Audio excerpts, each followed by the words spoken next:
Pronto. Hoje é a quinta noite de Hanukkah. É uma noite muito especial.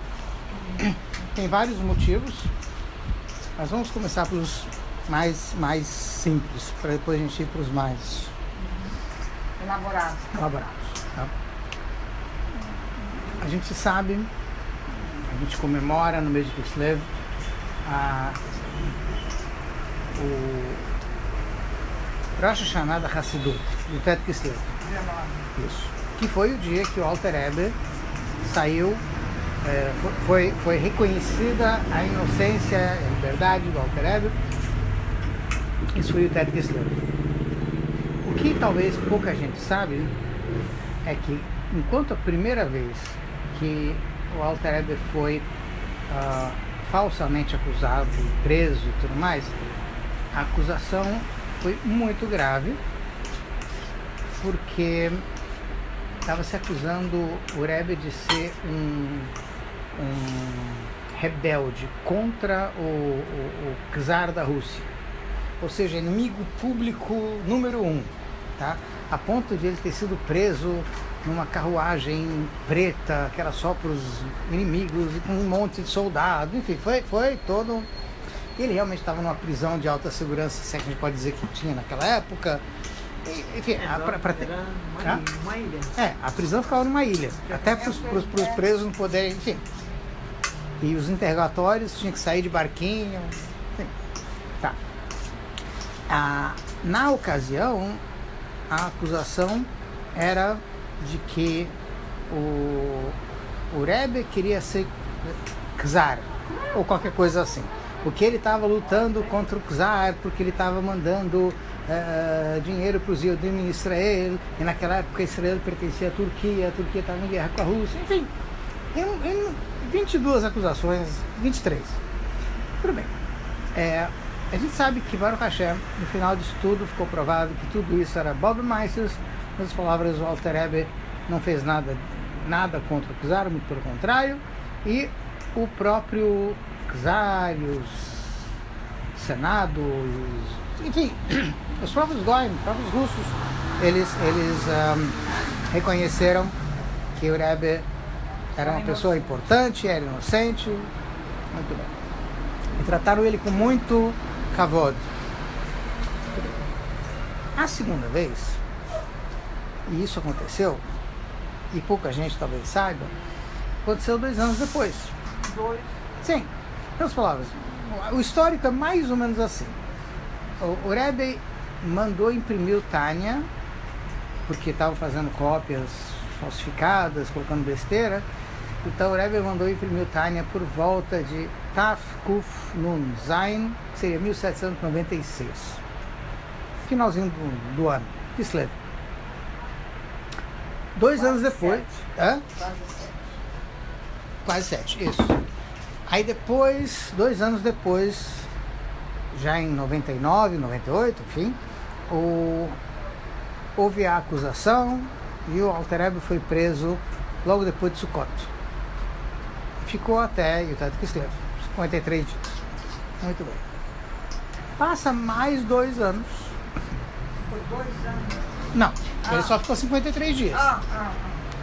Aí 2 anos depois, em Tav Kuf Samech Aleph, na mesma época do ano, Kislev, fim do ano, ou seja, 1800, tá?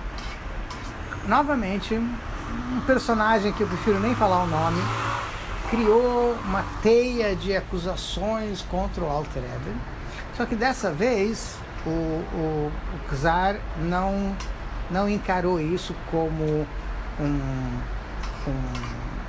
um caso sério, mas ele já sabia quem era o Alter Rebbe, ele já honravam, já davam um kavod para o Alter Rebbe. Então, a segunda vez foi de outro jeito, completamente diferente. A segunda vez, em vez de mandar soldados e carruagem, isso e aquilo, o que fizeram? Mandaram 2 oficiais de alta patente para a cidade onde estava o Alter Rebbe, que era em Liozna. Os oficiais chegaram acompanhados de 2 soldados e eles mandaram os soldados na frente falar com o Alter Rebbe, avisar que tem 2 oficiais que gostariam de falar com o Alter Rebbe. Se ele puder atender hoje, perfeito. Se não, eles também estão dispostos a vir no dia seguinte, sem problema. Então, assim, muito kavod, muita consideração. E o Alter Rebbe então mandou, eu acho que foi um Hassid, esqueci o nome dele agora, Haim alguma coisa, falava bem russo, e parece que mais alguém, não me lembro agora quem, talvez o filho dele, talvez outro, enfim, para avisar os oficiais que eles podiam vir, acho que no mesmo dia. Mais tarde eles vieram até a casa do Alter Rebbe, sentaram com o Alter Rebbe, ficaram algumas horas falando com o Alter Rebbe, provavelmente explicando o que estava acontecendo. Foram embora e 2 semanas depois o Alter Rebbe foi sozinho, pegou a carruagem, enfim, e foi para Petersburg, para a capital.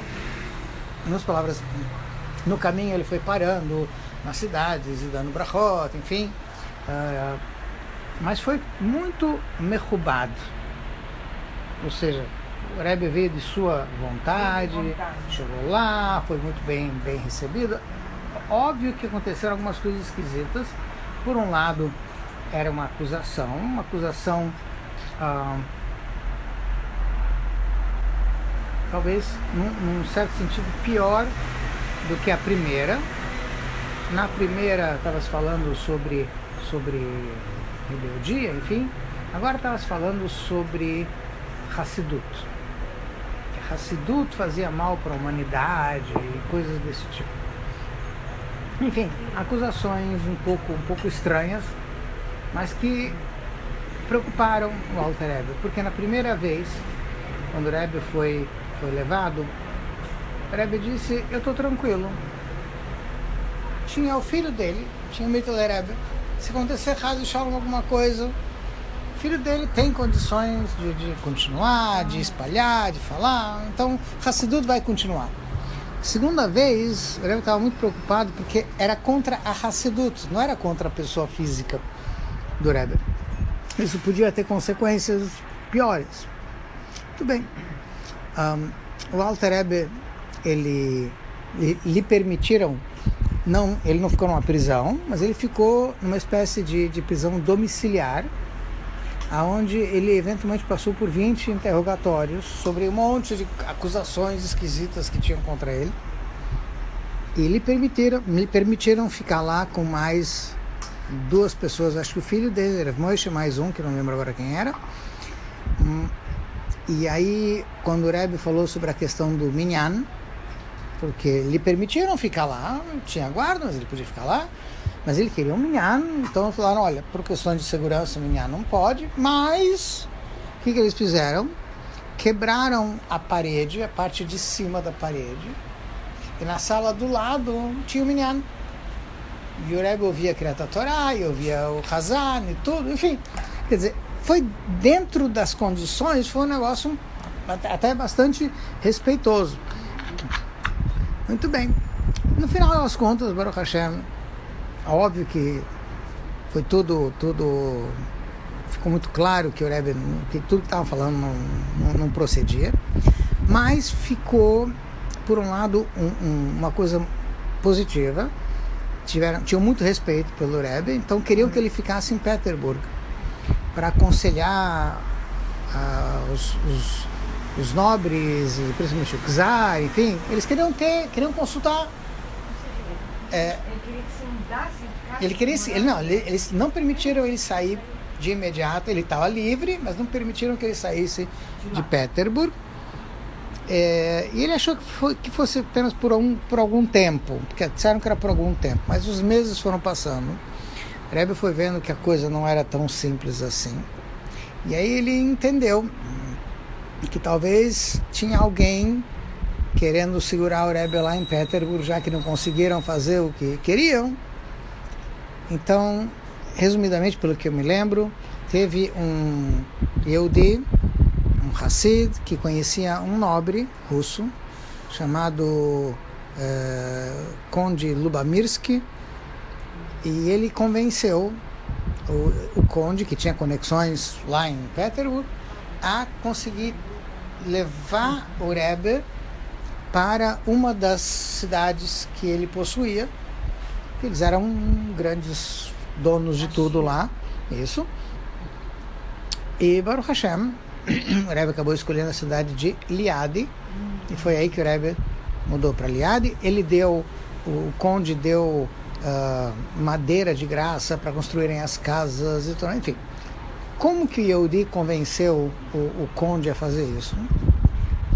O Alter Rebbe estava passando por uma situação complicada, porque por um lado ele estava livre, por outro lado não dava para ele estar com os Hassidim, porque a cidade de Petersburg é a capital, e não era permitida a vinda de Yehudim, exceto alguns Yehudim com um passe especial, tinha que ter uma permissão especial para morar, não era qualquer um que podia morar em Petersburg, porque... Não tinha comunidade.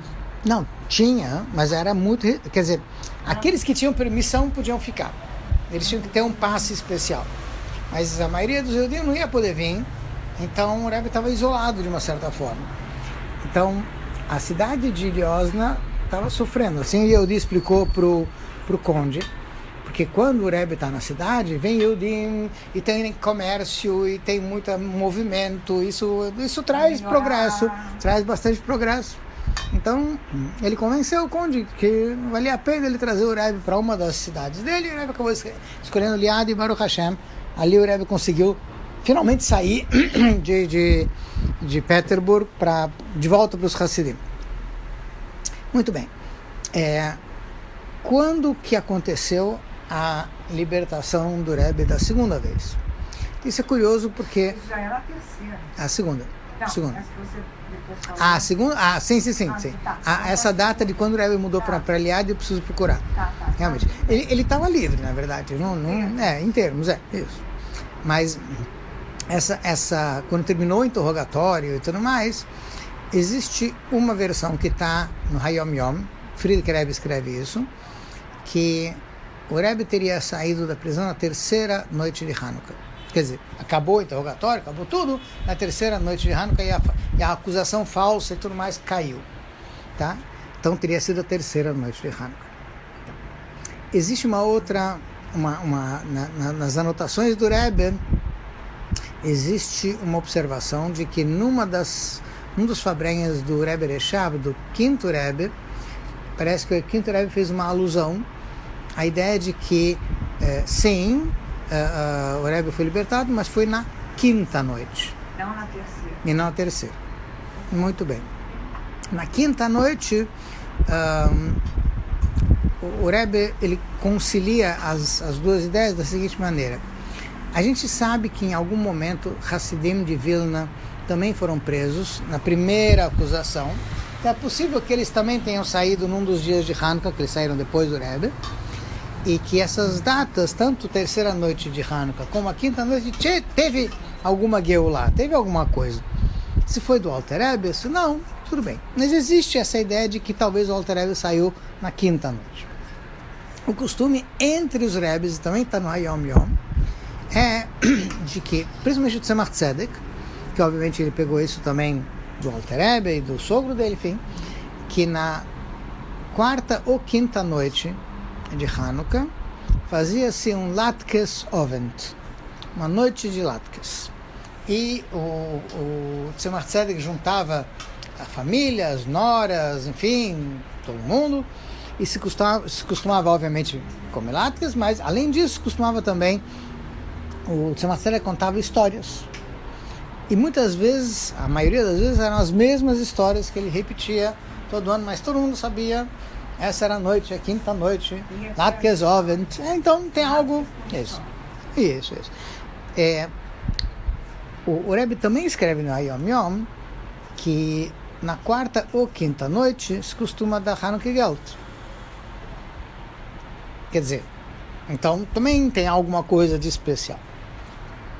Na prática, o Rebbe transformou toda a noite de Hanukkah em noite de Hanukkah Geld. Porque ele falou que é importante... Sim. Não, Hanukkah já tinha antes, sempre tinha, mas era uma vez. Era, assim, Uma vez. Ah, Agora não, o Rebbe falou que toda noite tem que dar, e na quinta noite ou quarta noite aumenta. Quer dizer, dá um pouco mais, enfim. Tá. E é importante que a criança receba para ela saber que esse é o dinheiro dela, ela vai destacar disso, vai usar uma parte disso. Muito bem. Até aqui o que a gente conhece do Hayom Yom, das anotações do Rebbe anterior, alguma coisa também do Rebbe Reshab, do quinto Rebbe. Aí tem uma história que ficou famosa e só foi publicada depois de Tafshin Nun Dalet, de 1994. Quer dizer que antes disso, pelo menos eu não conhecia a história, acredito que muita gente também não conhecia. Os detalhes todos da história talvez vão me fugir um pouco, mas a ideia, pelo menos para a gente saber, é a seguinte. Quem escreve a história foi publicada no Kfar Chabad, aquela revista. É o filho da pessoa, do personagem principal. Muito bem. Ele escreve que o pai dele, Avram Chaim, alguma coisa assim, Greenwald,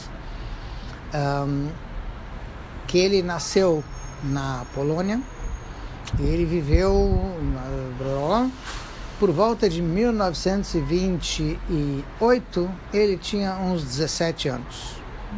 Tá. Ele ficou órfão, eu acho que, não sei se de pai e mãe, mas ficou órfão muito cedo. E ele foi criado, não digo como filho, mas foi muito próximo de um parente dele, que era um dos maiores rabanim de Varsóvia, Rav Menachem Zembel.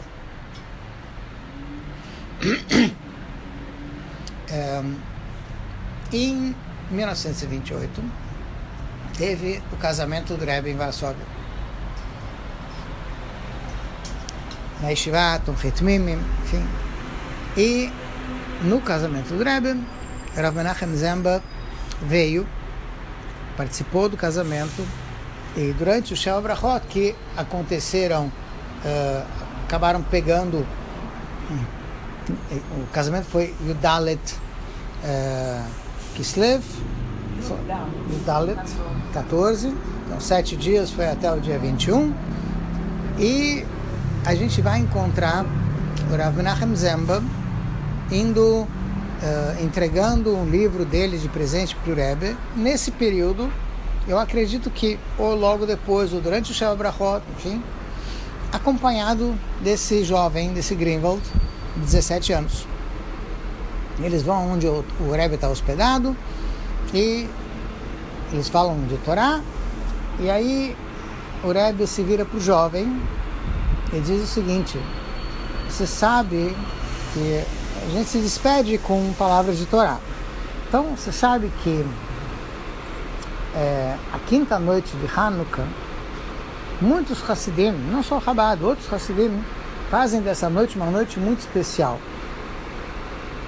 Então, por que a quinta noite de Hanukkah é uma noite tão especial?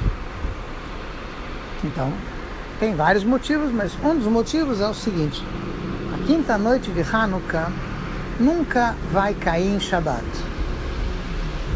Não importa o calendário, o dia que começar Hanukkah, a quinta noite não cai em Shabbat. Tudo bem. Isso quer dizer que a quinta noite de Hanukkah, você tem a luz de Hanukkah iluminando os dias de Hol, porque ela nunca vai entrar em Shabbos. Isso significa que não importa se você está em Varsóvia ou se você está em Londres, onde quer que você esteja, a luz de Hanukkah vai te iluminar não só no Shabbos, não só nos dias importantes, até durante a semana, qualquer dia. Com certeza isso vai ajudar a iluminar, trazer luz para os dias, para o dia a dia. Muito bem. Passaram-se vários anos, veio a guerra e de alguma forma esse jovem sobreviveu.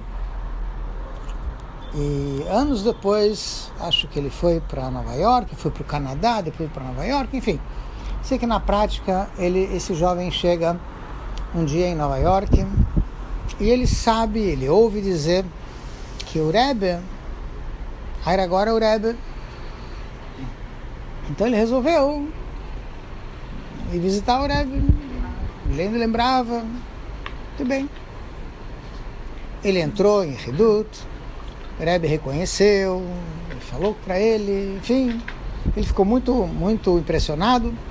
Eu já tinha passado um bom par de anos aí nessa história, 20 anos, enfim, mais de 20 anos. De 28, 48, já foi depois, né? Muito bem. Que eu saiba, o Rebbe deu brachot para ele, família, acho que ele já estava casado, ia casar, não me lembro como é que era a história. Na prática, quando ele estava se despedindo, ele se virou para ele e falou, sabe que a gente se despede com palavras de Torá. Então, eu vou te falar uma explicação interessante. Você sabe que na quinta noite de Hanukkah, Hassidim fazem uma noite especial. Então, a pergunta é, por que na quinta noite Hassidim fazem dessa noite uma noite tão especial? E ele começou a ficar impressionado, porque ele lembrou que foi exatamente isso que o Rebbe falou 20, não sei quantos anos antes. E aí o Rebbe falou para ele, Ele falou para ele, porque na quinta noite nunca cai em Shabbos, não importa se você está em Londres, ou se você está em Montreal, onde lugar que você estiver. Muito bem. Tá bom. E ele foi para o Canadá, acho que em Montreal, não lembro onde foi. E aí depois, o tempo passou, teve filhos, enfim. Eu não me lembro se passaram-se 10 anos. Nesse meio tempo, parece que ele voltou a falar com o Rebbe.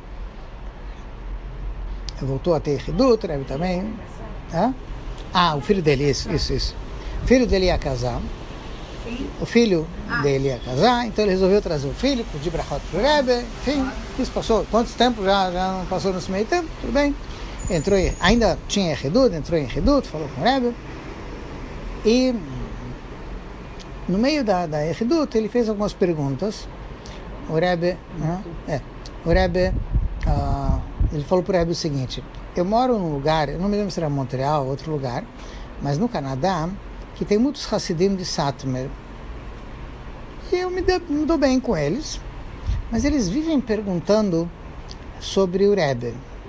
E eu fico um pouco sem graça disso, incomodado, porque eles falam como que o Rebbe aproxima esses poishim, esses que não fazem Shabbos, e que não fazem kosher, e que não sei o quê, e como ele trata eles, esses daí tem que afastar, eles não fazem, eles isso, eles aquilo, enfim. Tem a forma deles de fazer as coisas, de lidar com isso. E ele se sente muito mal. O que eu vou responder para eles? Tá certo? Tá escrito? Não tá escrito? Enfim. Aí o Rebbe falou para ele o seguinte: se Haz v'Sholom acontecer que a filha ou o filho de um desses seus amigos, vizinhos, enfim, Haz v'Sholom, sair do caminho, sim, eles vão dizer, pois isso e aquilo? Não. E por que eles não vão dizer? Porque está escrito assim também no Shulchan Aruch. Por quê? Porque a Halachá está escrito na Torá, Mipsarcha al titalem. Você não pode ignorar alguém que é parente próximo. Então assim, não, mas aqui é diferente, aqui é parente próximo, que não é aquele outro cara lá da rua que eu não conheço, aqui é parente próximo. Aí o Rebbe olhou muito sério para ele e falou: para mim, cada Yehudi é mipsarcha al titalem. Não pode. Então. Imagino o rosto do Rebbe. Sim. Sim. Toda aquela. Sim. E ele ficou impressionado. E aí o Rebbe falou para ele: e como a gente só se despede com o Divrei Torá, então, eu não me lembro nem se a época era essa, mas você sabe que a quinta vela de Hanukkah, Hassidim fazem disso um dia muito especial, Por que a quinta vela de Hanukkah é um dia tão especial? Que onde quer que a quinta vela de Hanukkah nunca vai cair em Shabbat. Onde quer que você esteja, em Londres, Montreal, Nova York, onde for, sempre vai brilhar, mesmo nos dias mais simples, mais comuns. Bem, ele ficou impressionado. Ele voltou para o Canadá, se prepararam para a viagem. O casamento ia ser em Londres. Então, antes dele sair para a viagem, um vizinho, um amigo, enfim, um desses Satmers, vem procurar, em segredo. Aí ele diz o seguinte: olha, Helena, minha filha, largou tudo, saiu com Shaigetz, não sei o quê. E a última notícia que eu tive é que ela está em Londres. Você está indo para lá, não está? Então, procura ver se você consegue encontrar minha filha e trazer ela de volta. Eu falo, como que eu vou encontrar? Se você não sabe, se você não sabe como é que... Mas se você pode, deu para ele como era ela, enfim, deu fotos, os detalhes que ele precisava saber, deu as informações. Tá bom. Foram para Londres, fizeram um casamento, e aí ele procurou se informar. Olha, eu tenho um problema e eu precisava resolver. Mais ou menos deu uma ideia, não falou quem é quem. Falaram para ele: olha, aqui em Londres tem um fabricante de lâmpadas. Lâmpadas? Sim, chama-se Reb Avram Glick. Reb Avram Glick vende lâmpadas na Europa inteira. Sim?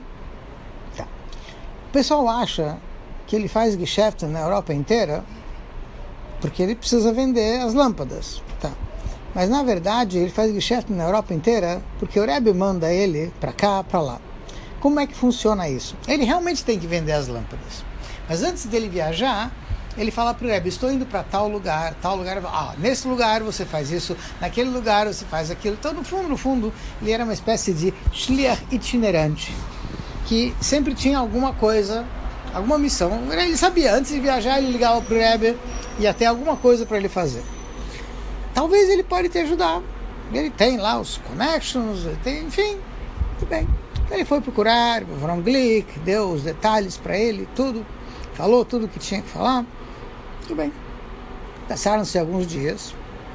Ele recebe um telefonema do Avram Glick. O Avram falou para ele: você poderia passar hoje à noite na minha casa, 9 horas? Posso. Está ocupado? Não. Posso passar? Pode. Não precisava conversar. Tá bom. 9, sei lá que horas que foi. Ele chega lá na casa do Avram Glick e ele entra. É na sala, tem um sofá, ele vê que tem uma moça lá, que está chorando, e ele acha um pouco estranho. O Avram pede para ele entrar, e ele reconhece que realmente é a filha desse amigo dele. Ele fica muito impressionado. Como que ele conseguiu, assim? Do nada, absolutamente. Assim. Mas ele fica mais impressionado com uma outra coisa. Que ela está bem, que ela se arrependeu, que ela quer voltar para casa. Tudo isso é do Reb Avram Glick. Esse é o estudo dele, a mitzvah dele. Mas o que ele ficou mais impressionado é que ele se tocou quando ele viu a Hanukkah acesa e era a quinta vela. Quinta vela. E aí ele se lembrou que desde 1928 ele ouve do Rebbe: seja em Londres, seja em Varsha, seja em Londres, seja em Montreal, seja em Desde 28 o Rebbe já estava falando para ele de Londres e da quinta vela. Isso deixou ele, enfim, impressionadíssimo. Tá, então essa é a outra explicação da quinta noite de Hanukkah, que realmente é uma coisa muito, muito, muito especial, muito